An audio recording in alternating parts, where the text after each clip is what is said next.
All right. Good afternoon, everyone. My name is Marlise Batista, and this introduction of our 2022 MLK speaker, Anne Charity Hudley, is of deep personal significance to me. Anne and I met almost 30 years ago when we were both starting our linguistic studies in the linguistics department at Harvard, Anne as a linguistics major and myself as a graduate student.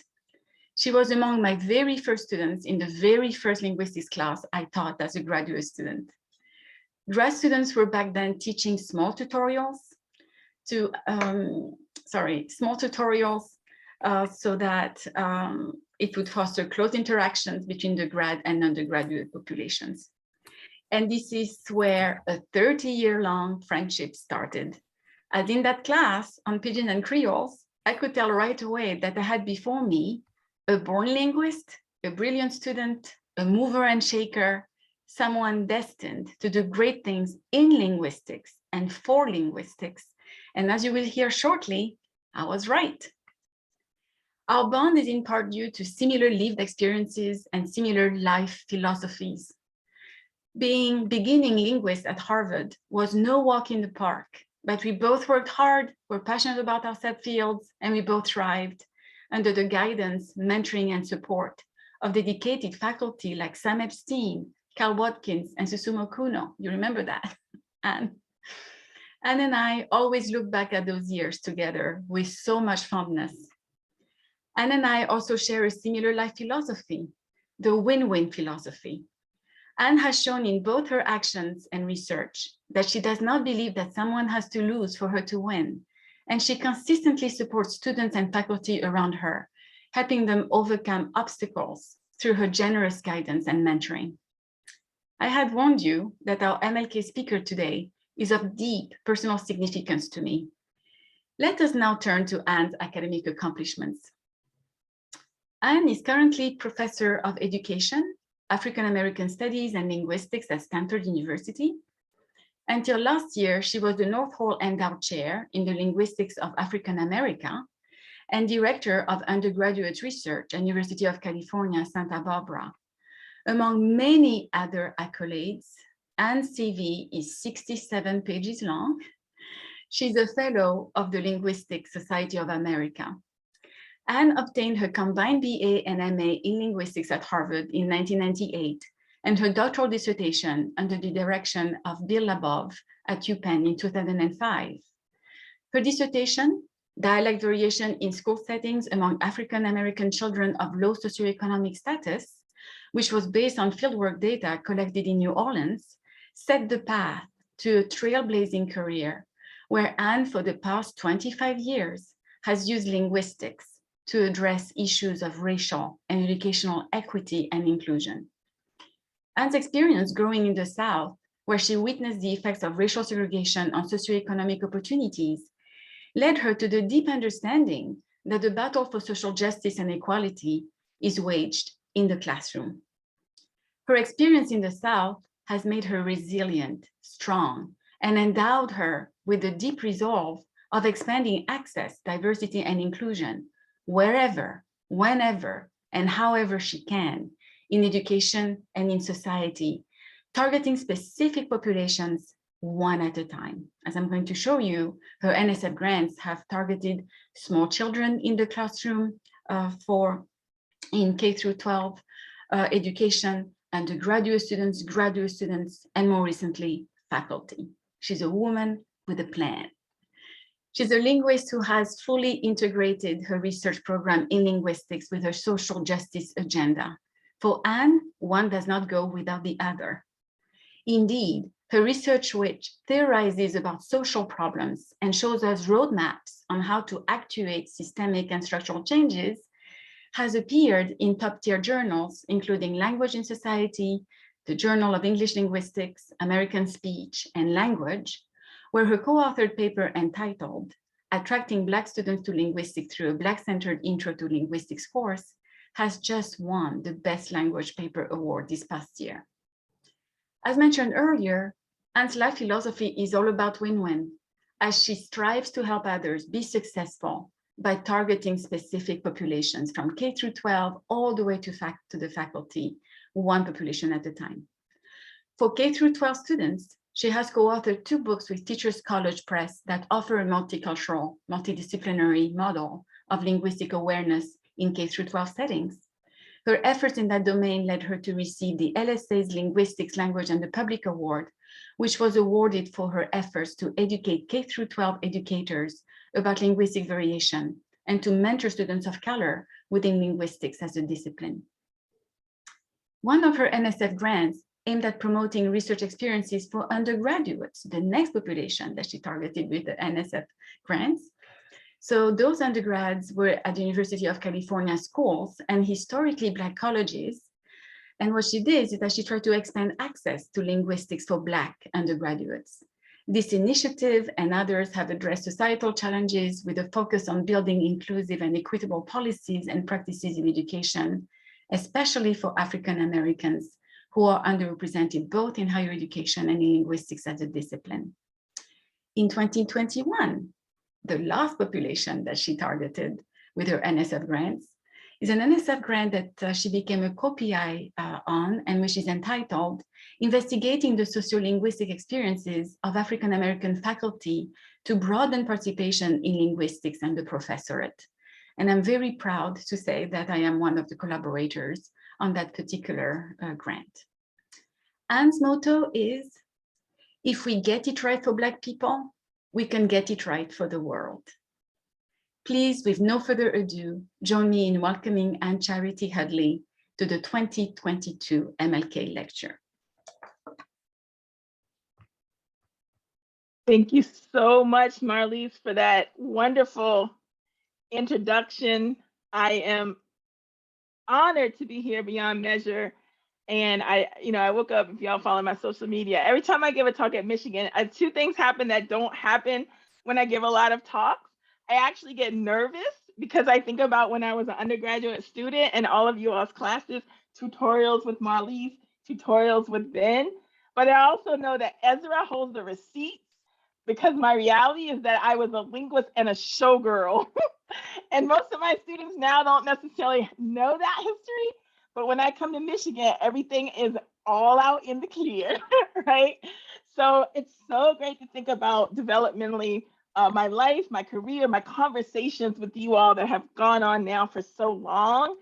And to really think about, we are in that moment in our careers now where we can fully manifest reality. So if you wonder why so many Black scholars are talking about their history, their legacy, their memoir, we entered the social sciences when you couldn't do that. When we knew that if we did that, it would be precarious to the point of basically expulsion. And so bringing our full selves and our full intellect into the work is the work when African-American studies, Black diasporic studies is now merging not just with linguistics, but really related areas and content. So that's kind of where you see this intellectual convergence. And this is where Talking College, the work that I'm going to share with you today, enters that conversation. So I'm representing my crew, the Talking College crew, and some of the crew is on the call. So they may be in the chat or you may see them. Christina, I know, is here today. And people who have collaborated on this project in so many different ways. And so I represent them visually here as we get started. And I always tell people linguistics was my first love. And one of the reasons linguistics got to be my first love is because I did linguistics with Marlise and Marcelina Morgan at Harvard before I didn't know Black girls didn't do linguistics, right? So I just thought that's something you could do. Look at these amazing women who represented such rich diasporic positions and questions and methodologies. Why not? And so a lot of my work is just replicating that. And then I try the new stuff at Michigan. So this shirt I bought when I was in the bookstore there one time because it's so real to me that to me, Harvard is just the Michigan of the East. The hot work, the new work, the innovative work where you push the edge is Michigan. In linguistics, still bring a broad department and thinking about these issues in formative ways. How many conversations with Robin Queen alone have we had in talking about manifesting your full self in your research, your identity, being these noted scholars from the South, right, with a lot on you. And then thinking about how do we bring this into the field at large. I think especially in 2013, when I just call the whole damn talk, keeping it real. So that's kind of where this sits for me intellectually in the conversation I hope to have with you all today and ongoing. And these are the students that did this work. They're in this conversation. They're giving versions of these talks. We share slides, we share the data set, and that conversation continues to grow. So you see the active crew here, my UCSB and my Stanford crews. I'm still not that far from UCSB, so students are back and forth, and we're all in class and conversation together.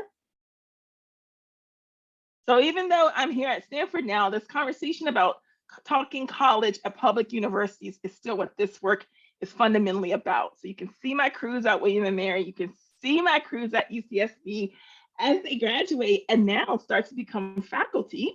James at Swarthmore, David at Bentley, themselves. And so we are thinking about this in the context of building the universities that we want to be a part of and that we want to see. And we're doing it with our bodies, our lives, our intellect, and this research. My lens on it is, as Marley said, I come from a Southern Black tradition.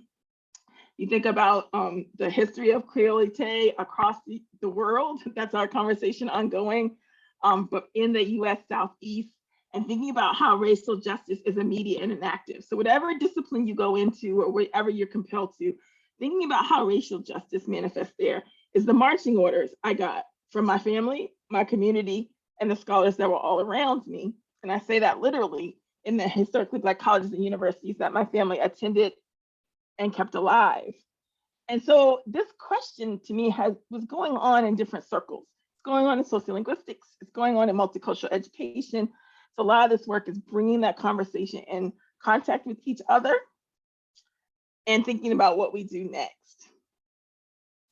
We've been thinking about those conversations as a framework now, using community-based participatory research, some of those same organizing skills, the strategic skills of getting people's emotional, intellectual, and active action models aligned that we learned from Martin Luther King and the people around him that we knew and saw. My dad always used to say, make sure we knew him and saw him live, right? These are not just theories to us.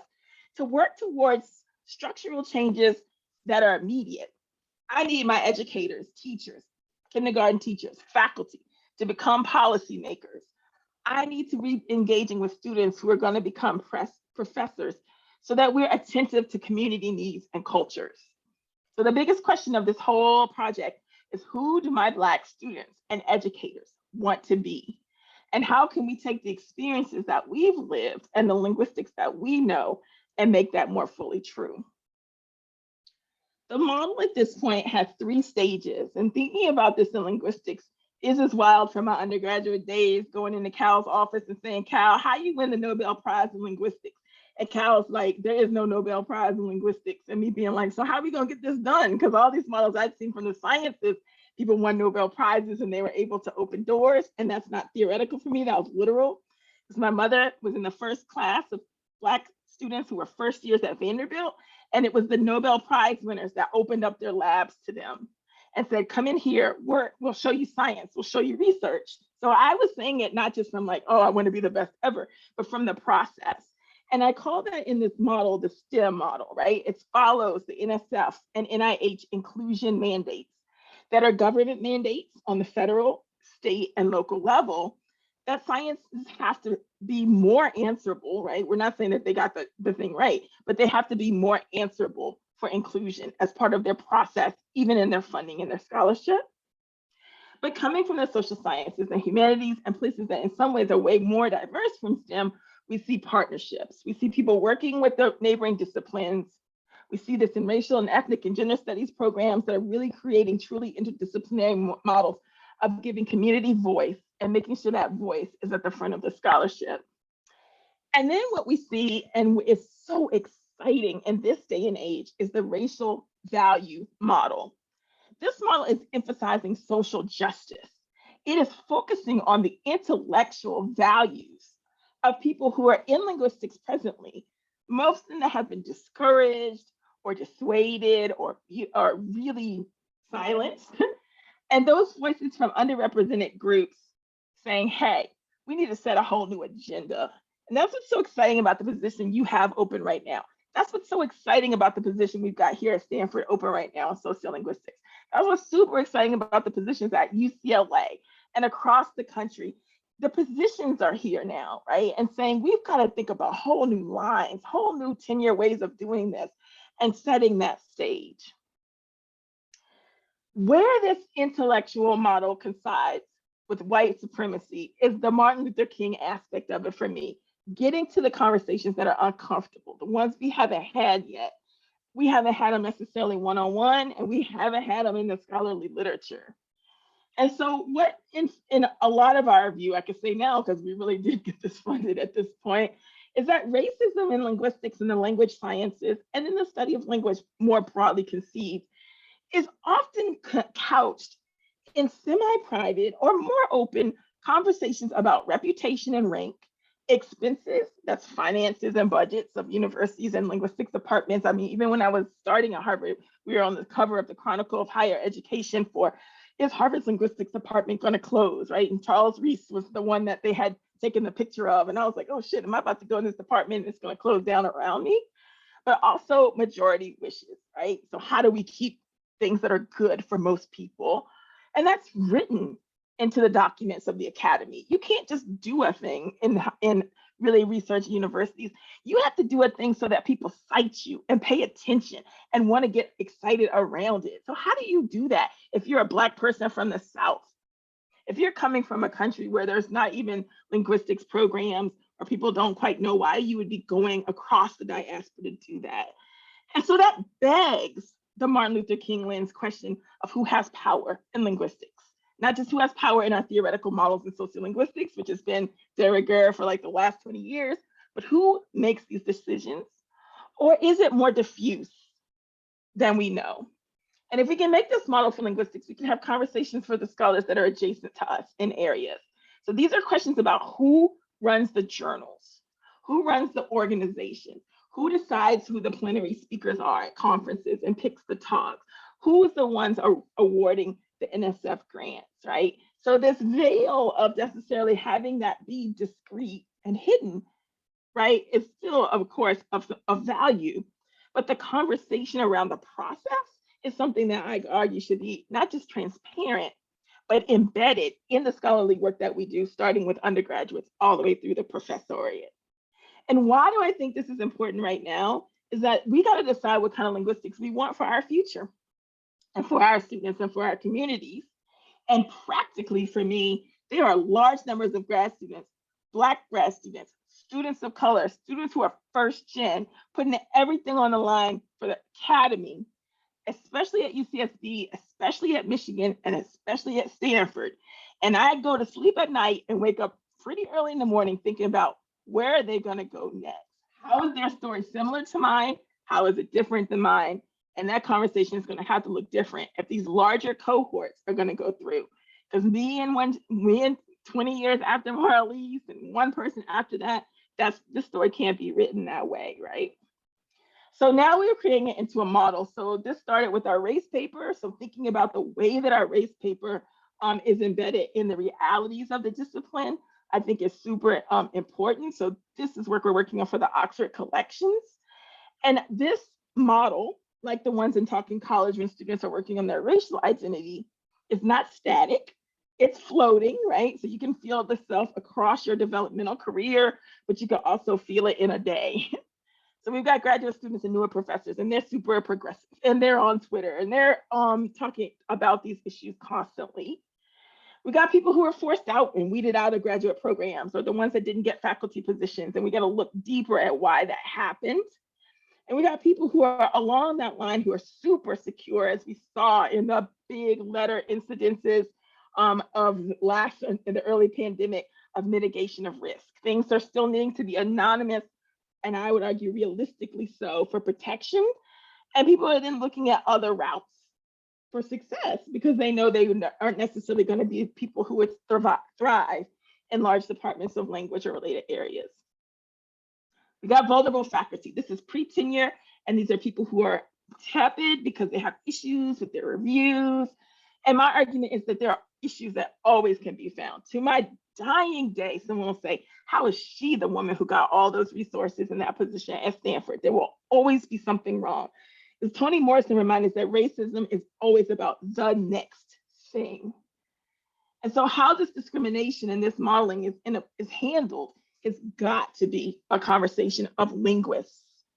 Without it, I argue, and I'm gonna say it, critical race theory tells us that we will be sedated and happy in a lazy, willful ignorance that is often dominated by people who are not necessarily in the power dynamic, but are faculty who are happy to have a job and do what they do.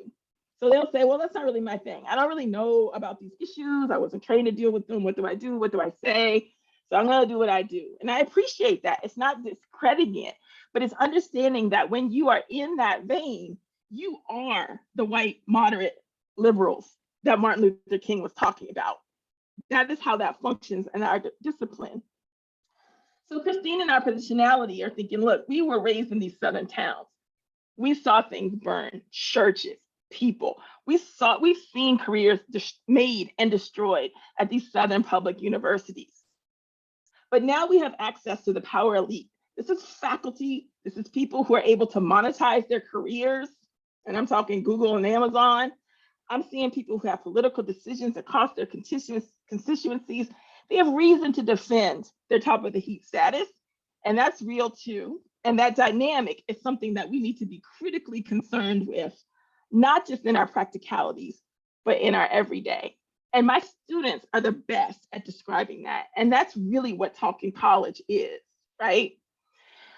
So for us, we've been saying, look, we need to think about this specifically and generally. But what we're toying with is reparations. We are recognizing the material and intellectual profit from the linguistic value of community knowledge about African-American English. Just like John Boss said in his first statement as president of the LSA, linguistics doesn't just have African-American English as part of it. It has it at the center. Those of us who just do justice work are intimately trained in variable analysis, starting with verb rule, going all the way up for my students and the complicated computational models that they're working on here. And that really brings us to Ta-Nehisi Coates.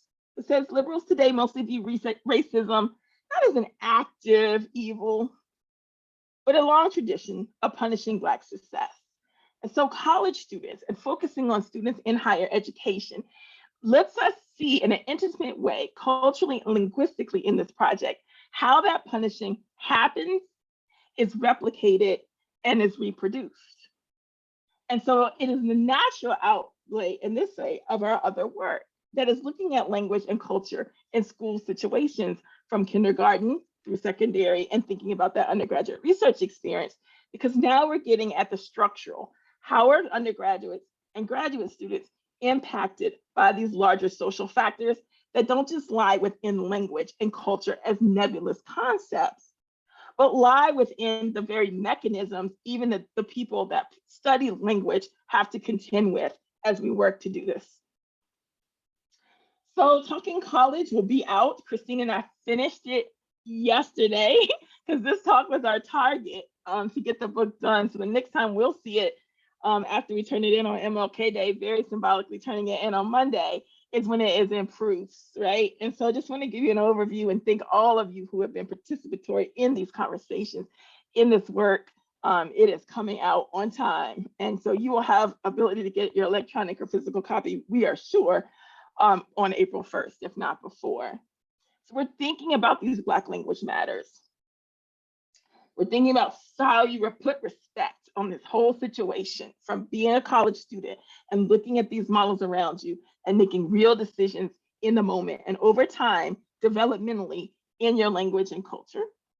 We lay down a whole chapter about what African-American English, what we mean by that. And we mean English in this context of what's going on in schools and its relationship to African-American language and culture, which is broader than English.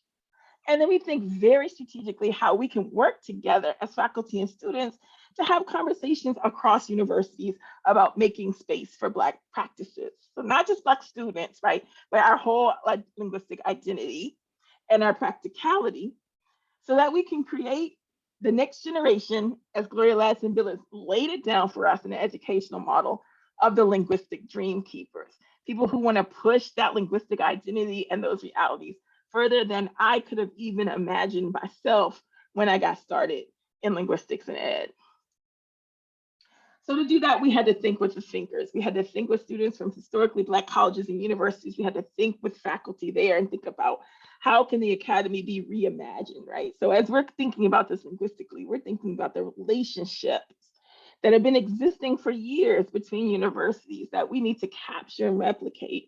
And I think about how Michigan has played such a huge role in the reality of Black scholars who attended Michigan, who teach there, often at the top of the ranks of predominantly white institutions in terms of the numbers of faculty. But also many of my historically Black colleagues, the people who opened doors for this project, got their PhDs at Michigan. So we think about that relationship between HBCUs, who are largely, but not exclusively, undergraduate serving, and where those faculty have context already, right? That's a big part of it. So these relationships are real. And now what we're doing is institutionalizing them. We're teaching our students how to be those mentors wherever they go. They could be at Michigan. They could be at Stanford. They could be at Cal State Channel Islands, one of the schools that I worked very closely with over the last years. But we're creating a faculty that is knowledgeable about these issues and their relationships with Black language and Black culture in linguistics, but in higher education at large, as part of the training and the model of this project. So how do we do it? We got to ask questions. We use sociolinguistic methods. We're thinking basic research, we're thinking applied research and action. So how do we acquire language and cultural identity development? How do we think about intersectional racial identity development across institutions and across that developmental span of someone when they're starting out, thinking about college, talking about college, all the way through being a faculty member? So these interviews are ongoing in Zoom land. The ethnographies now is tougher to do in physical space, but we're creating whole new models for doing this in large groups on Zoom. And so I'm going to present some of these themes and think about this as we keep the model going and design and keep our framework of deserving, right? Maya wrote me yesterday, make sure she's still in the talk. I said, yes, Maya, I don't know, Maya, if you came to this one, but Maya is saying, like, we have to start with deserving and imagination. We have to think about, what if a lot of us had this work? If you walked into college knowing about Black language and culture, and knowing that you could not just know about it, but you could advocate for your own linguistic identity, how differently you approach the whole concept of higher education as part of that process. And so as we do that, our findings also have to be relevant and replicable, but not just in that scholarly mode that we're kind of more useful and comfortable with, but I got to think about what works at different universities, right? And so that's what's been so good about this conversation with that being larger with students and faculty, is what works necessarily at William and Mary may really look different, like in Stanford psychology, right? So as we think about those realities, that's what's been making this an equity conversation that runs parallel and intersects. It's generational. Cal started it by opening his office door to me. He could have just as easily said, I am not going to take a brassy first year student into my office to talk about these issues of linguistics. Could have just said no, right? And so understanding that those generational aspects are super important in this model is critical, because while these things are theoretical and modeled in the ways that we know how to do in linguistics, they are individual choices, and they're individual choices that play out across individuals in highly unique situations. That's how the academy still functions in many respects. And so thinking about how that then pans out to a larger undergraduate model is what's so important. We know professors hold negative linguistic attitudes. Stephanie Dunstan in particular, in her award-winning work in the Journal of Higher Education, really showed that how this looks across a Southern context, right? So we're dealing with this as an obvious. And it's not just the big stuff like, oh, Charity Hudley used to have more of a Southern accent and a lot of people had stuff to say about it. It's the small things, right? It's in presentation, it's in word choice, it's in delivery. It's really thinking about how we express the intersection between idea expression and idea having and value. And so that relationship then in career choices and how that flows through majors and how that throws through perceptions and thinking about then that larger context of sociolinguistics on campuses kind of comes from those questions still in that idiolect model. I'm making decisions about how this talk today because it's themed of Martin Luther King is different than maybe a talk I would give in a different audience where people's backgrounds and their lenses are different. And every Black person is doing that all day long. And I would argue in higher education, I don't even know, some of y'all who are even more quant than me would have to think about how many possible decisions that you would have to make in split seconds. But something that John Rickford and I have been talking about forever is there are certain linguistic features and certain linguistic contexts where one difference, one change has such strong social significance, right? That a whole question of mobility may be at stake. And so that's what's so interesting about doing race and doing justice through this linguistic model is that we get to see that variation. So we start with deserving. We're thinking about what students deserve to know about language. And our colleagues in writing and composition and English and discourse have been thinking about this very practically and structurally for quite some time. Geneva Smitherman, you've got whole professors of Geneva Smitherman's, bearing Geneva Smitherman's name in your department, really said, look, we can think about this in linguistics, but we've got to think about this practically in writing. And so that is an important part of this project still. We have a grant from College and Composition, and we have developed websites where students can advocate for their own language in writing, in college writing as part of this project. And we have guides for faculty so that they can take that information that we kind of know and value and make it practical, not just for faculty who are thinking about Black language and culture all day, or not even writing instructors who are doing this as a full-time career or for contract commitments, as we know many of them are, but a practical guide for people who may be teaching writing because they really care. They're doing it dual language, they're doing it after their job, they're working as adjuncts and they're busy. How do we distill this message for them? That's our new site.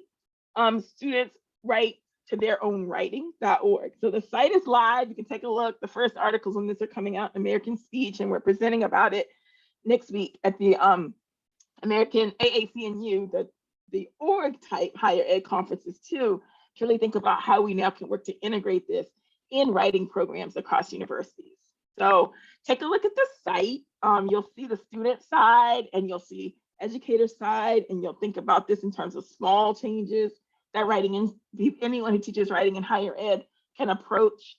But then there's things that go into way more detail. There's sample papers, there's suggestions from faculty, students and the research graduate students who've written whole dissertations in support of this work, but also from students, really talking about what does it feel like when they get they work their whole life to get to college as a Black person, and they get those first papers back, and their use of African-American English is penalized all through.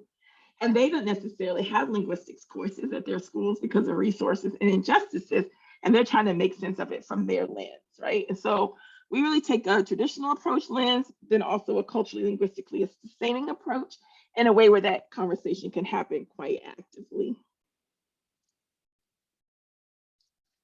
Tying, and this is Michigan heavy, right? Tying this for us importantly too, with how does language play a role in racial student identity and developmental theory is super important. A lot of my students have gone on in psychology and counseling and education and things that are not linguistics, and they are now fully researchers of their own right.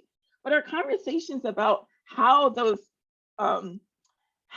these insights from linguistics have played in has been through. So Isaiah did a brilliant job in chapter 5 of the text, talking about how his work with Sean Harper, looking at the experiences of Black college students at flagships. I ain't gonna tell y'all Michigan's grade, y'all could go look it up, really intersects with thinking about these issues of language and cultural support in written and sign and form and in different forms. So that question has been an ongoing conversation. And so that's what led us then to really drilling down about what students need to know. So thinking about what they need to know, that this exists. This is something you can advocate for in your whole menu of things that can help you be a fuller African-American. We can think about what it looks and sounds like, and then we can think about how this impacts a given curriculum and practice. So you can make critical choices about when you are going to be multilingual and multivarietal.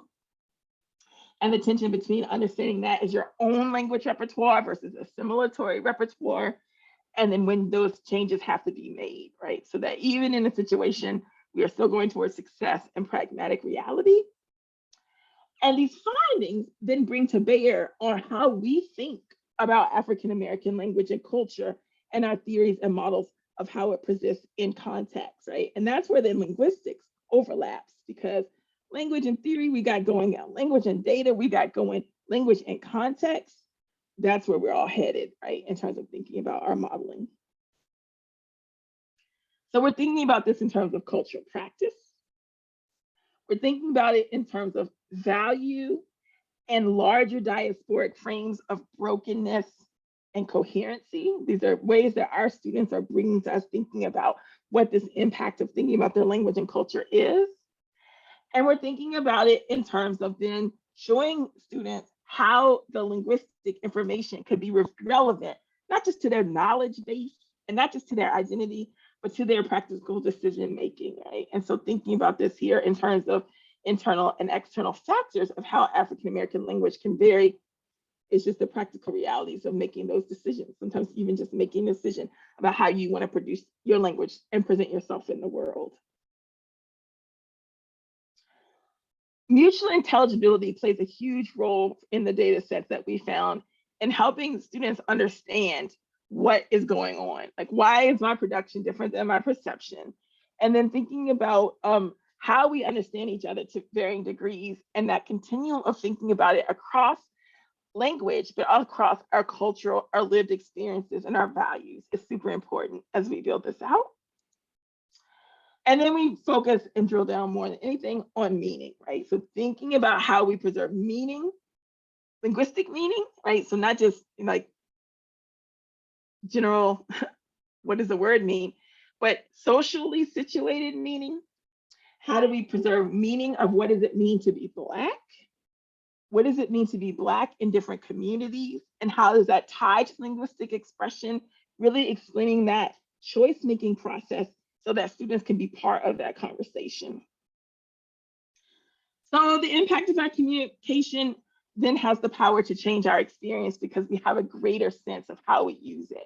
This is the stuff of everyday linguistics, but I would argue even everyday linguistics is not heavy on that racial intersection details, especially in a choice-making model, and it's definitely not necessarily heavy on that impact to make change. So how does language and Black activism work? Scholars are working on that all over. How do we make it choice making? That's the stuff of our modern sociolinguistics. Research in this book really looks at Blackness from a lot of different ways. We think about students' different own self-representations of their ideas of what it means to be Black. We're thinking about Blackness across the diaspora. We had diasporic students from all over thinking about these issues in multiracial lenses. What does it mean to move to the United States and be told you're Black when that may not necessarily be your comfort zone reality, right? So we're thinking about those research facts that may not be fleshed out yet. And that is helping us then, each student, drill down where their research interests and those intersections tie with their own manifestation of Blackness and then their own research interests. So I use Kendra here as an example because I know Kendra's coming to speak to you all next week. So Kendra's been looking at this model and thinking about how it happens in social media. How is social media Black in general? How are Black people, Black language and culture, helping us to define social media, create it, think of it as a genre, but then thinking about how social media has been used by students in pop culture and higher education for community change. That's everything from visual representations of diversities in higher ed settings, but also how we are now able to organize and think about these issues and even embolden what we feel brave to talk about through the use and interaction of Black language, culture, and conversations about higher education, right? And so these contexts for the use of African-American English have given us rich insights into the real lived experiences of Black people in ways that I could have never done when I was younger, because we didn't have Twitter, we didn't have TikTok, right? but also are giving us ideas about how we can use this rich description that's now more accessible to make institutions more inclusive, right? And to think about the paradoxes, like I did at the beginning, but for graduate students, for undergraduates, as we hit those representations versus reality.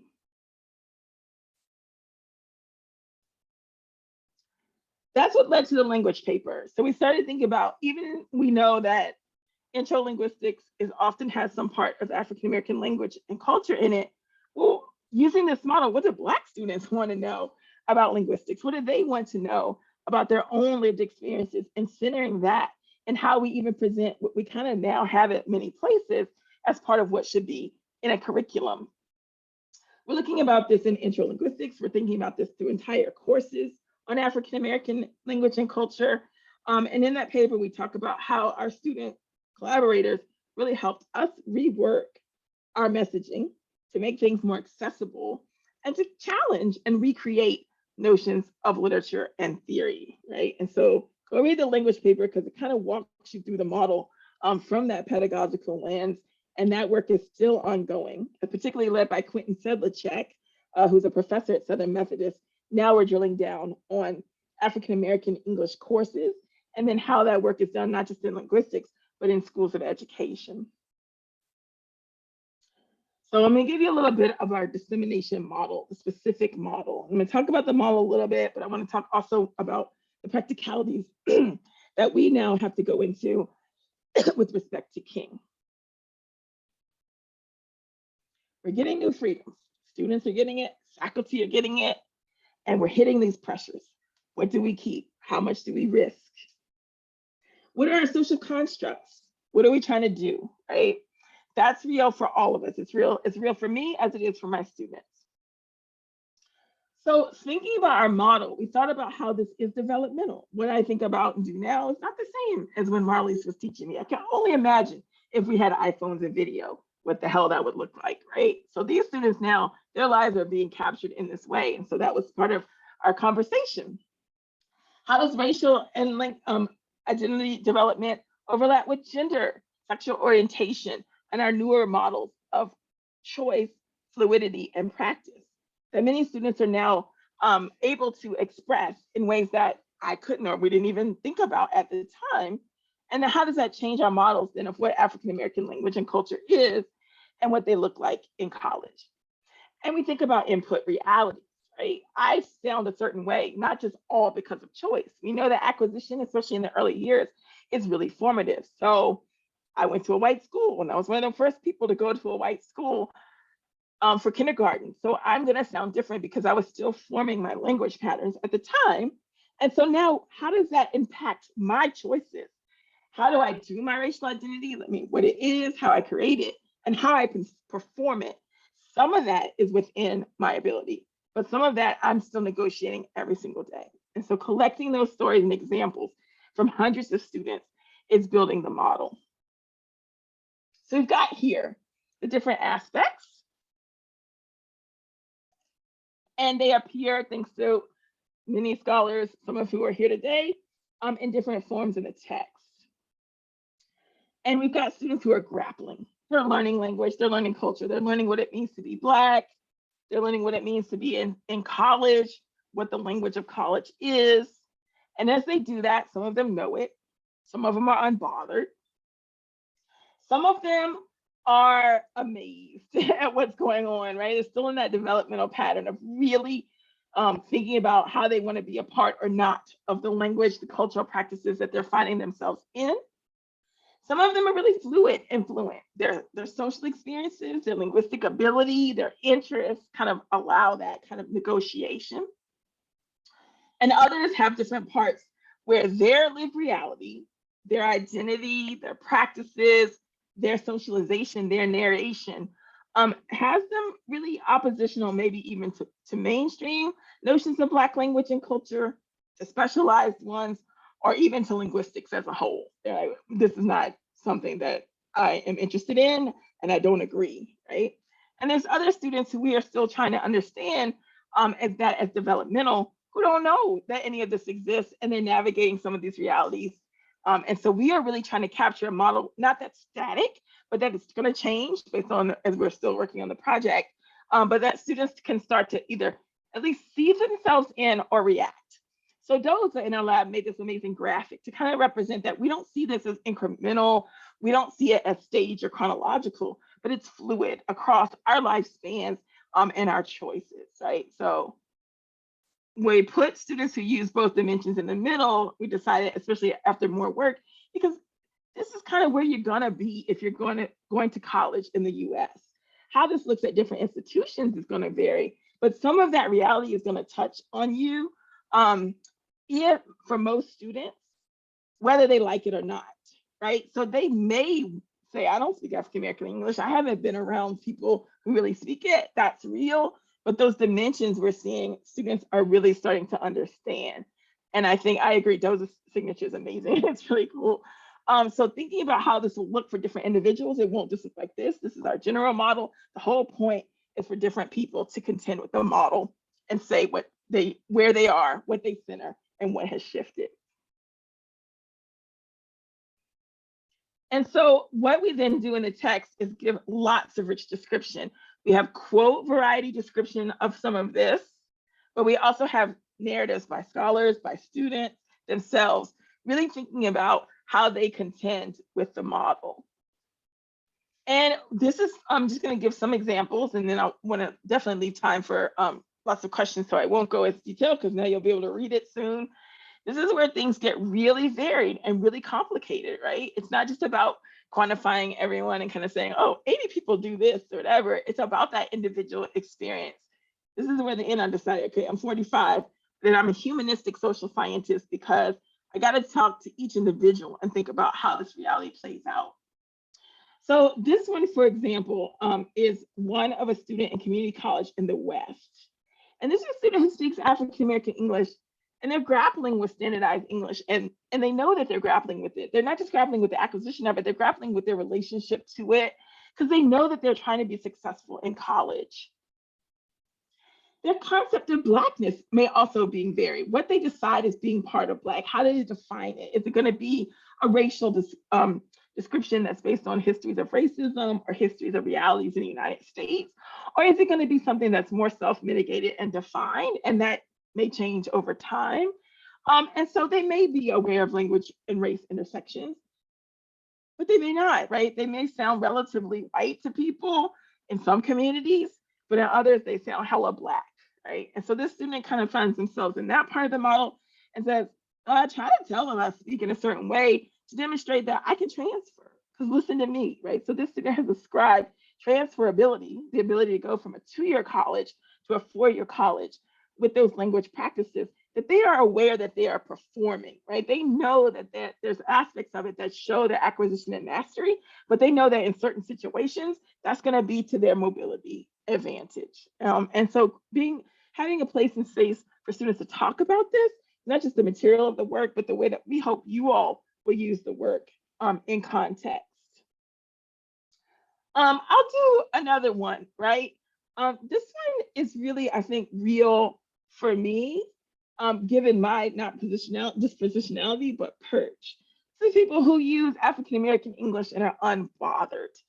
Students who are proud of their language, and they're often oppositional to dominant structures, but they are not going to let that cost them their mobility or their success in educational environments, right? So students understand that they are kind of coming from that lens, and it's kind of shifting too, but they also are keen on those politics of academia that I started the talk with. And they know that language plays a role in that already. Someone who believes that this is going to change my life, this is going to help the world, right? They see these two like polar kind of narrations across the academy, and they know that reality lies somewhere in the middle. And for Black people, that story is complicated.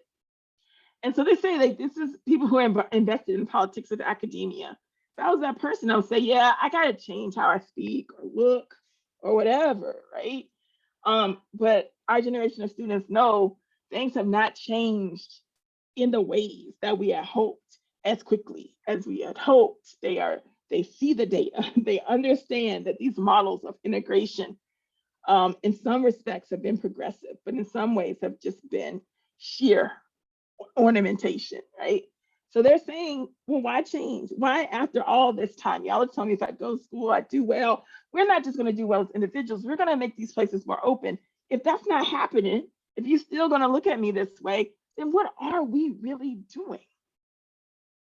These students have embodied King's message. They have updated it in digital space. And they're trying to make choices between advancing that model, advancing their individual and collective hopes and dreams. And it's playing out in classrooms across the United States. And they know about compromise, right? They know this. And so what we're saying is supporting it, talking about it, helping them make those decisions strategically is the work that we see our colleagues doing that now needs to be the stuff of curriculum. I'll do one here, just in terms of thinking about how people are amazed. This is, I want to make sure I have representation from the wide group of students. So this is a student at an HBCU who knows that they are fluent and fluid in both. But they are really trying to think about this in terms of perception. Perception, not just of them as a student, but of historically Black colleges and universities, their relationships to other universities. And those times when all of us, individually or collectively, despite all the progressive models that we have in higher education, know that a racist sentiment, I would argue the linguistic and racial manifestation of a chattel logic is that we have to be on our P's and Q's. And we talk in the book a lot about really complicating models of respectability politics, especially with respect to these chattel logics. Like, what am I here for? What is my value? What is my worth? Worth as an individual, worth as an institution, worth with respect to my intellectual interests and my linguistic choices. And so even if they know that they are fluid in both, sometimes you're punching out the box and sometimes you're really cognizant of it as your way of progression. So the tepid mobility of African Americans within these logical models is super important in the text.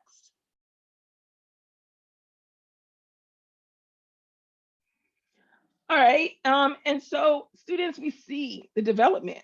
This is a student here who definitely sees the development within their own process.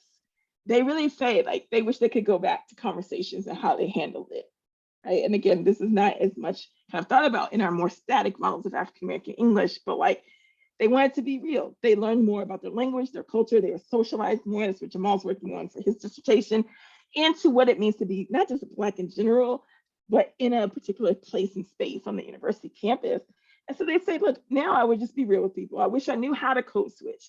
I wish I did know how to do it, but I don't. And so how do I find my identity and my reality within that is something that's super important as students think about how race is taught, how race is learned, it's acquired, it's socialized into people. It's socialized in the context of white supremacy.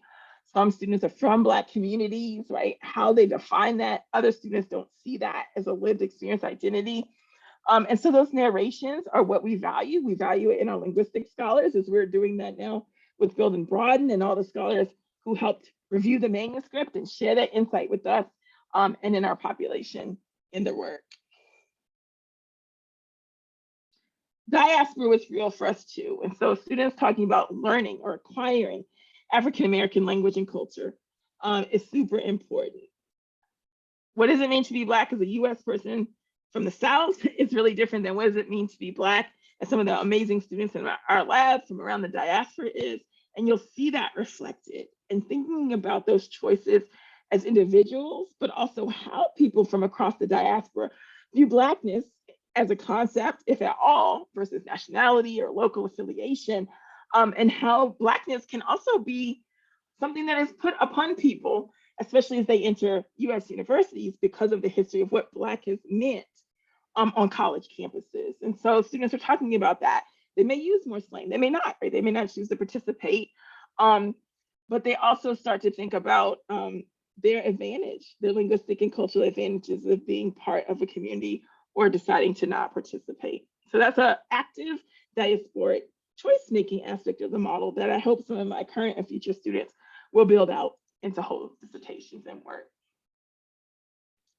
So we're working on this with students, but we're working on this with faculty, as I showed, right? That this knowledge of raising experiences is going to help us tailor our teaching, but also just as historically a kind of variable rule or static Black analysis is essential to the theory of social linguistics.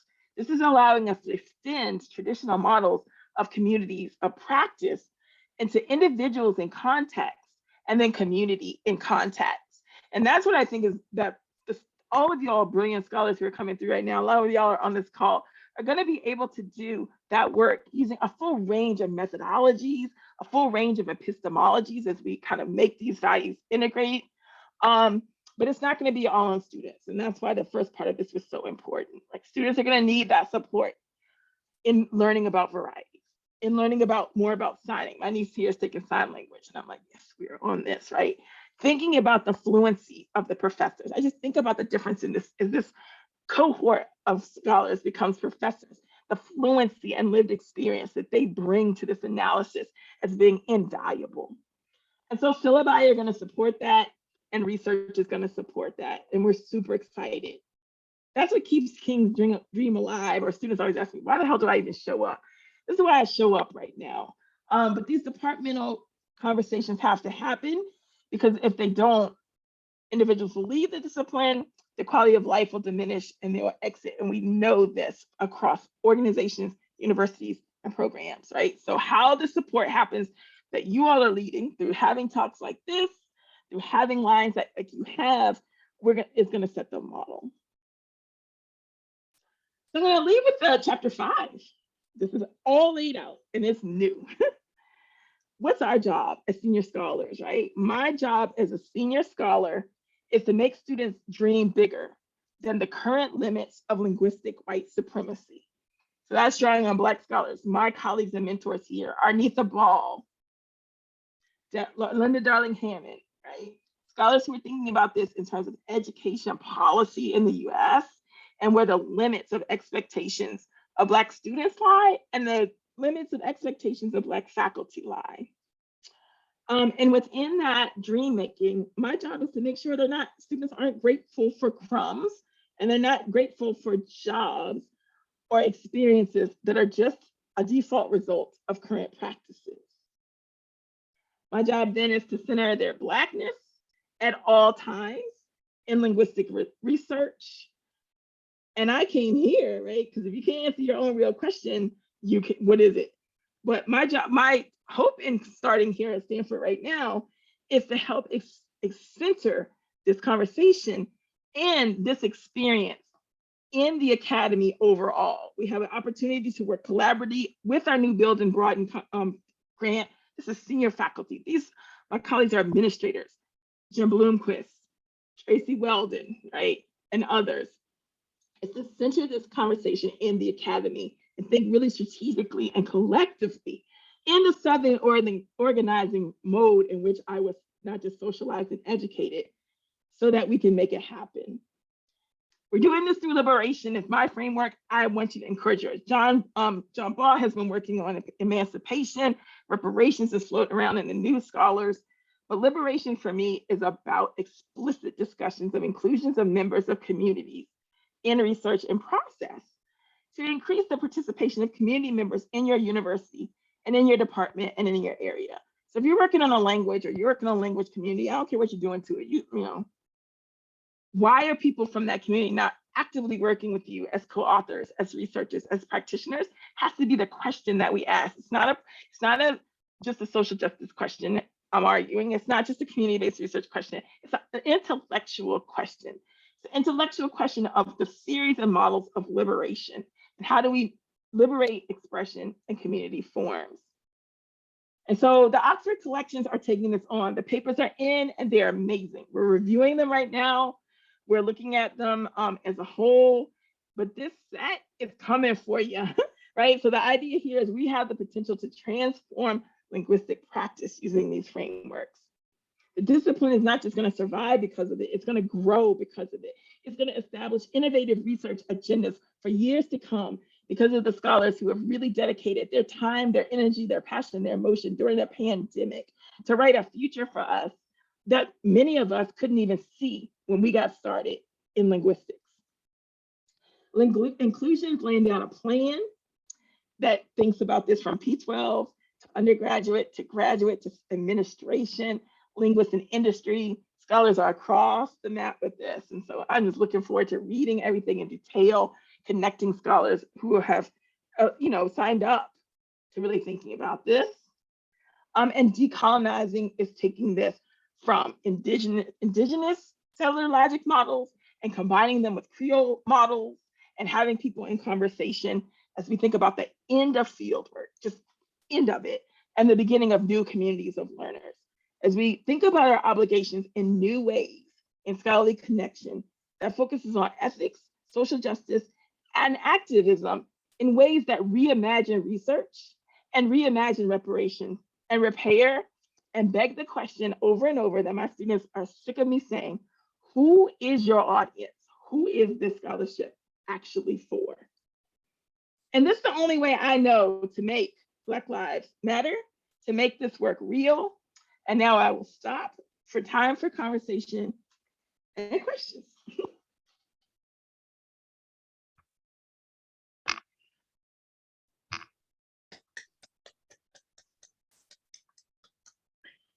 Thank you so much, Anne, for a fabulous presentation. So much food for thought. Yeah, my head is just twirling with a lot of different ideas. So thank you so much for delivering this to us today. So now we are going to take questions. And so Loretta, do you want to spot whoever may have questions? Let's see, on the Q&A, or they want to talk. Yeah, there's a hand raised on the participants panel. Do you want to look at that, Marlise, or should Yes. I? All right, I see Teresa. Teresa, go ahead. I'm sorry. Good afternoon, everyone. And Dr. Charity Hudley, I feel so inspired, and thank you for such a powerful presentation. So I know I will try to make this brief. I'm feeling very moved and also very emotional. I've been here at Michigan since 1997, and first on the linguistics faculty, and now I'm in Romance languages. And so some of the things you were talking about, I have lived and understand, and I think we are starting to go in the right direction, but we haven't gotten there. And now I'm old and impatient, and I want things to move very much more quickly. And so one of my questions, and I'll just leave it with this question, I think, is I see a lot of great advances happening in social linguistics. And that's moving, as you say, into things that have to do with psychology and education, and that is amazing. What do you think about the other subfields in linguistics? I don't see as many African-American scholars being represented in ways that would be substantial in semantics, in some fields of theoretical syntax or phonetics phonology. How do we move the needle in those directions as well? I think it's an excellent question. And I think we need people everywhere doing the things that they're interested in. So I think about this like practically and generally. So like I said, when I didn't know Black people didn't do linguistics, like if you ask me what I was super interested in, I was interested in morphology all day. I don't mean this lightly. I'm talking about taking all Rolf Neuer's classes and things like that. But I do think those areas that are more in the STEM-centered models need to look at those NSF models. I feel like that when I look at that broadly, like in my work across university, I'm always like, oh, linguists, we could be getting these STEM grants as well and thinking about how that relates to syntax or how that relates really to semantics or anything. We need to start that by being part of those STEM conversations. So how does this look in those areas? There's brilliant models. There's also really good work on the realities of the syncretism of the value sets And so when that happens in a discipline or an area, there have to be real conversations about making sure that it's not just an assimilatory model. So now I've got this Black student doing this disembodied research, but how is that going to change the research questions and the scope? So I'm lucky because I got to see Marlise do that in real time and across the career, and students at Michigan have been able to see that happen and make that real. And so that's what makes us move from just that STEM model into that value. And I would argue our sciences in places where that's working, including at Michigan, that's leading a lot of this charge, are doing that. And so we need to start getting those other areas in linguistics, is looking at some of the things that are happening even on their same campuses. Okay, so yeah, really quickly. And so I started in computational linguistics. I really do think that you get pushed out as a Black person, as a woman, all of these intersectionalities. And so you're saying we need to use the STEM models. These STEM models have been in science for a long time. Why aren't they percolating down to linguistics in the same way? I think because the conversations were kind of separate. People didn't see that as a value set. And I don't even just mean it as an individual value set. Like, that's why I'm trying to compel it in the discipline. Like, it wouldn't have occurred to people to write the grant. They may not even, what I'm finding is people don't even know they exist, or they don't say, oh, this is not really kind of how we do this in our professional trajectory. So I really do see it that it has to change on that level for some of that to start happening. The push out is real. All the big work in STEM shows that if you don't do that, you're either aggressively or inadvertently fostering that push out model, right? And so we have to look at that responsibility as part of the push out, rather than just push out being an individualized or a personally mediated type of racism or discrimination. We got to say, look, if we are saying we don't want to be racist, and if we want to be anti-racist, this is something that we absolutely need to do.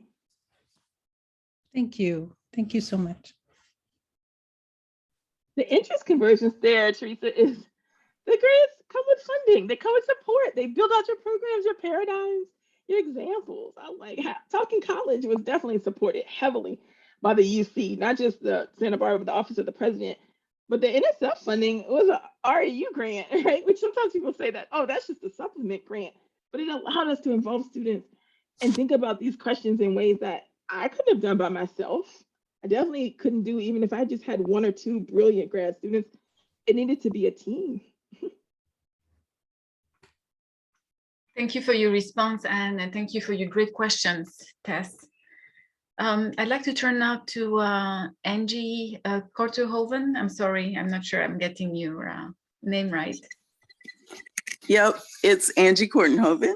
Hi, Anne. Thank you so much for your talk. The role of Black public space is one of the questions that I have about the students that you worked with. I'm really interested in finding out what they had to say about public space and the development and the choices that they are able to make, learning to make, whatever, with respect to Black English. For me, as an undergrad at Ohio State in the 80s, there was a lot more public space, and I've been shocked by the absence of public space at some universities for Black people. You mean physical space? I'm just asking for physical space, like unions, Absolutely. libraries, places where Black people can gather freely, Black students, without a white college gaze. Thank you for the question, because I think it's critically important. It's you know, I thought about this even structurally, like where students go to different universities and where they're located, like the cost of living in California in particular makes those public spaces that are formal or are informal tough. So the way that I explain it just very specifically is the whole time I was at the College of William and Mary, my office was across the street from a Black Baptist church the whole time, right? That allowed me to think about all these things and all these questions in a very formative, structured way. Everybody at the church knew me, I knew them. And that was a way of thinking about your space logic, just who I was in the world. You come to California, my Black colleagues, I can barely afford to live anywhere near the university. Santa Barbara, I lived on campus Stanford, I'm on campus. The whole notion that I would be locally community centered is clear. So now I've started to see in the generations that students don't even have that expectation. And I see that as a real challenge of thinking about the relationship between Black and Indigenous scholars and land rights and land access with the physical representation of culture. And so much of Black culture is Black material culture because it was so fugitive or so hard to kind of maintain that sense of pride across the diaspora, that I think we really do need to call that question. We need to think about it at the university as a whole and our role in advocating as individual scholars and departments for such spaces, be they labs, be they hangouts, be they lounges, be they faculty housing. But I also want us to think about that in departments and in virtual space. So Nice. I didn't ask for a lot of space necessarily in places that I've been. Santa Barbara, we had a good space. But I really started thinking about equity models across universities. So I'm wondering from you, Angie, and I've been thinking about this for like 2 years, I don't know, how do we make that like a virtual spaces? That's what Build and Broaden is kind of trying to do. Like we have schedule, we meet and everything. Because I think we do need physical space, but I think we also need community collective space so that the spaces that we intentionally build on our campuses also don't become inclusionary just by factor. Why that's so important to me is because like a lot of these universities got walls, like just straight up walls, especially in the South, right? And so I think about if I'm building a space within it, right? That church I was talking about was that within the walls, and there's a lot of Black people who are not going to cross that wall still at William and Mary. I mean, the wall is kind of like up to your torso, but it's still there. And so I've just been thinking about that relationship. Like, should they be on campus? Should they be near campus? I've been toying with that here because there's one thing I was adamant is that I had a space with a yard and a place for people to congregate once it's safe, to kind of play with the logic of the space being within the wall or in a more like inclusive zone. So if you have ideas about that, I'm super curious and I still want to keep playing with that as a concept. I have a follow-up question, if that's okay. Yeah. What really drew my interest to this question has been learning in a lot of spaces in Midwestern schools, there's been a change from the 80s where we had a Black library, at least an area at Ohio State, and also a physical Black student union. And so that allowed students who were on campus, whether they were commuters or living on campus, to congregate. And I'm really wondering, I was really shocked to see in a Midwestern university that a lot of those places have become diversity places rather than a Black union. It's a diversity union, and Black students have been completely displaced. And that is a reality, and that is a current reality at a number of universities and I really wonder how students are getting along without that, especially in students with low Black student population. I mean, students talk about that displacement, but that's one thing. They also talk about the precariousness of choosing on campus as a space, right? Because that expectation that we had is kind of not there in the same way in certain places. But other places, students are adamantly fighting for space, and they're fighting for more space, and they're also fighting for centralized space. So like, they don't want to be on the corner away from things. They want to be in the middle. They want to see their faculty in what they understand to be the core aspect. So those places also come with that proximity of like being in the lawns or the quads of the universities, right? They want to understand their individual spaces, but they also want to understand that relationship to the other spaces. So what I'm thinking is that it gives, there may be a certain freedom that we had that they don't have to develop Black language across, even across social groups who have come, who are Black, but Black folks from Washington and Black folks from Ohio may have different realities of their Blackness, but negotiating language and making choices about how they will use language as a part of their full range of options. How the I- acquisition I- socialization happened. So Yeah. Yeah, Alex Williams looked at this issue with me as part of the project in housing, right? Because if you're not in the proximal housing, some of the conversations and the nature of them is going to be different if you're, in terms of your living space. So that's really real. yeah, thanks, Anne, for talking to that point. Appreciate it. Yeah, it's tough. I don't know what we're going to do about it, but it is its own book, I think, honestly. All right then, Thank you, Angie. thanks. Thank you. I'm going to take the question from Graces, please.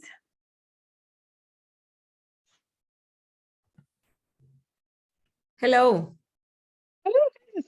how are you doing? Thank you I'm so good. much for this wonderful talk. I hope I made sense with my question, which is not fully formed. I really enjoy when you talk about bringing communities of practice to the individual and the context.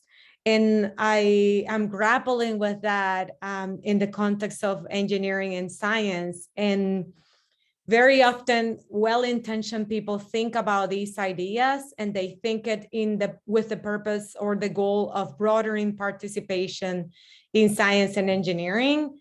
And there is a fine line between good intentions and actually thinking that the only reason why we are doing this is because of broadening participation. And I think that where the challenge comes from me, and I would love to hear your thoughts on how you built an argument that does not fall into that trap, is that I think it was from Dr. Ball or someone else, I heard that we shouldn't think that something is revolutionary when other people take these things for granted. And I feel that a lot of the things that we are asking are things that people out there are taking for granted, certain groups.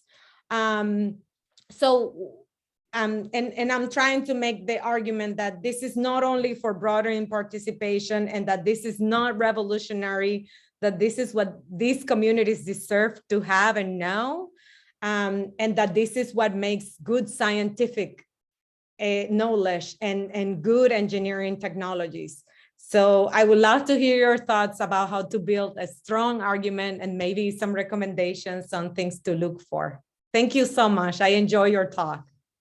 Thank you so much. Nature just had an article come out in December that if you haven't seen it yet, I'm trying to get it, at least put it in the chat in some form, the title, that it's really trying to problematize the exclusion of making these models when you can't talk about the hostile environments. And this scholar, I know this scholar because she's on our AGAP grant, the lead scholar, and that's the title if you all want to look at it. And so thinking about what the models we've got now, because people were a little, understandably so, cautious about talking about the bigger structural discrimination aspects of education, is a whole narrative built up around making pipelines, making participation, and going out there and finding the right student for the case or whatever, that now have to be completely theoretically redone. But like you said, like my big piece of that is, well, some schools are doing it the whole time anyway. Historically black colleges, universities, historic institutions have getting the job done. And so trying to create an artificial model built on a myth is not going to get us anywhere. And this is what the Nature paper is saying, that people have been trying to do that for 50 years and being like, why isn't this working? Because it's a myth built on a lie, right? And so that is laid out brilliantly in the geosciences. And so scholars across the academy are now just really with the charge of building it out for their areas. And I think that has really not been operationalized in individual departments and orgs. It's got to come to that situation. So in the article, they talk about not removal of barriers to participation and talk about the an obstacle course model. I'll put it up here because I really do think about this so much, because of this being able to, in conversation with these scholars, has been phenomenal, right? Is, you know, everyone's got challenges and things that you've got hurdles, but this graphic representation here of the Black woman already coming from a history of enslavement as a legacy and the exclusion there, then thinking about all the things people put in the way. Well, if we can never talk about what's been put in the way, then our model just doesn't work. And then people sit around and say, oh, well, we couldn't find the right students, or people really weren't interested in that. And they kind of just leave it at that, and they don't think it's worth their time. So it was amazing to see this come out in Nature, and then just think about, thank you, Jonathan, and then think about how that plays out, not just in linguistics generally, but like in your area or in your community of scholars. So take a look at that. And my charge to y'all is Martin Luther King weekend. You're supposed to do something on Monday. Think about how this has been true for you or the scholars around you, so it becomes part of our scholarly record. Thank you so much. Thank you. Thank you for your question. Are there more questions? Loretta, I don't see anything in the Q&A. Is that correct? Okay, great. Yeah, I don't see anything right now. Okay. So, oh, I see Dominique. Hi. I don't know if that was like a I don't see anyone, so we're good to wrap up, or if that was like I don't see anyone. Go Sorry. ahead. And Sorry, Dom. I don't see, and then I say, oh, Dominic, okay. So I've already asked quite a few questions about like this whole topic to like you specifically, but as I was listening, you were talking about how like people are employing like different strategies and everything. And I know it's been brought up. There was the paper on like sociolinguistic labor, but I think something that could be, or that maybe should be talked about a little bit more, is just like the amount of energy that has to go into this, like not even just like learning how to use language in these spaces, but like even if you know how to use it, knowing when to use it, knowing whether or not to use it, like how much should you use it, should you not use it at all, it being any language variety. And so I think that would be, I guess, like the linguistic aspects, when you were talking about for like English classes, getting that paper back and it's like, wow, you're terrible at language, and you're like, awesome, hate this. That being like, okay, that's labor as well, but just the added like exhaustion from dealing with that on top of it was very top of me, on top of the exhaustion of like college too, and then the exhaustion of having to like do this like kind of social the whole time, I think would be interesting. There wasn't really a question there, but I think it's a huge question there. I mean, it really is, Dominique, moving from like even to thinking about the choice. So there's the stress of having that's the linguistic and the racial and the intersections. Mm-hmm. There's also one aspects there that are reflexivity, right? So it's like you make the choice, you're dealing with the ramifications, and now you're also like guessing the choice. Like, should I advocate for myself? If I, a lot of our students have gotten in class and heated discussions about when do you stand up for yourself and when do you kind of let it go? Yeah. And what are you doing as an individual and as a cultural group Mm-hmm. choose to act or not? And like, who has the agency? Who sees that as a mandate, as like part of being Black, and who other people are just trying to make it through their day? So I just want to add another layer. I ain't got to answer either, but that layer of that individual and collective decision making around that, I think a lot of students have really been talking about, at least when we were working on the project. Mm-hmm. Yeah. And that I think is another, like you're saying, it's another burden. Was one of the last things we were editing. I know you gave us great feedback the other day. I was adding to that theme that we had been talking about whose job is it? Like whose job is this to help with this, right? And I know a lot of y'all are like faculty have to change, and I agree. But I also have been Black long enough to know like the faculty alone aren't going to do it. So like how are we going to negotiate that historical reality that students led these movements? These people lived and died young with the opportunities that we have now. I've been thinking about that so much, especially as we near the Martin Luther King weekend, just reminding people the age of these people when they were actors? Yeah. How could we change that now that we have a little bit longer lifespan, even though that COVID is hitting us with that, and bring to bear on that reality? Mm. I don't got an answer, but I've just been thinking about that, even just structured in the academy. Yeah. Thank you.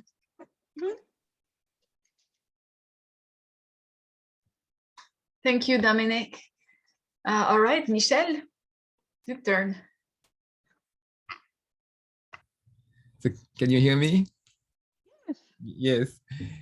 Thank you, Marlies, and thank you, Anne, for always feeling so inspired by listening to both of you. And I think we spoke about this before, but one thing which I wanted to for you to address in this context is how these sort of practices that diminish who we are, how early they start. And I'm trying to think of ways in which we could also reach out to the lower grade level. So, and I can ask via some anecdotes about actually two of my children. So there's my son, Nuriel, when he was studying high school, and they asked me, what does he speak at home? And I said, listing his languages, Creole, English, Spanish. He said, no, please don't put that down. I said, why? He said, because if you put down in that questionnaire that he speaks at home, Creole, English, and Spanish, and other languages, they will automatically put him into some remedial classes for English. So therefore, please don't put it. I said, no, this is the truth. And it's not limited by that. So there's a notion that being bilingual or trilingual is a limitation on the child entering high school. So all this work that you're doing is a way to have school committees understand the reality of bilingualism or trilingualism. It's not a defect, it's not a limitation. And then my younger child was 4. So we've had to deal with the fact that she gets corrected because of her speech patterns, and she's only 4, you see, by teachers. And so there's an opportunity to educate kindergarten teachers about the reality of dialect variation. So how do we reach out to these teachers and to school committees? I think what we need to focus on in our linguistic community, our LSA kind of community across Black diasporic scholars is a greater conversation with scholars in applied linguistics right now to get a strategy. Because I think we could do lots of things, but they, in many respects, have many challenges, but have some handle on the school. And I'm doing that a lot right now with Shondell Nero. I'm starting next month or something as a trustee at the Center for Applied Linguistics, and I've been studying up, like, what are these scholars thinking about, talking about, good, better, or worse? And then I think we need to be in active conversations with our local schools of education, which is part of why I came here, because we could go talk to individual educators, which is super important. It could change a lot. One educator and could impact a lot of students. But we gotta I think we need a better handle on our strategy. Where do we insert it? In service, pre-service, at point of conflict? What could should it be mandate model? Should it be, education model? Should it be policy model? We all on this call, I think in particular, I mean, some people do this every day for a living who's on this call, but we all on this call, I think, need to be in a conversation about that strategy. And that's what I've been trying to do with my colleagues here. It's really think about that concretely. So if we were gonna really have 10 people working on like early grades, Head Start, for example, in places, or preschool modeling for this, because I know our book kind of does a little early, but not really specific to that curriculum. People have been begging us to do that for years. Like, what would the best strategy for disseminating that information be? Changing people's minds is one thing, especially around race, around language. We need that. It's hard. Changing policy can also work a little differently. So like when that survey goes out, the actions don't necessarily have to be the same, and that people are never gonna all do one aspect. We need everyone there, but getting our conversation about how we feel about that going, I think is super important. And that's the next step. I don't think we're bad for not doing it yet. I think we just kind of have to organize and get the literature and see what you're doing in Haiti, and see the materials that Marlies has been working hard on in Boston schools, and now start to kind of create like those frameworks and theories for action, because this next generation of scholars can have a head up if we kind of use evidence-based models to create our plan there. Thank you. Mhm. Thank you so much, Michelle. It's so symbolic that we are ending with Michelle's question, and that we have you with us today. And thank you so much for your presentation, extremely rich and a lot of food for thought for all of us.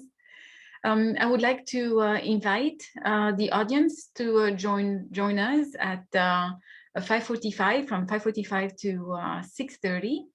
At the link, Loretta, is it possible for you to add it? If it's possible.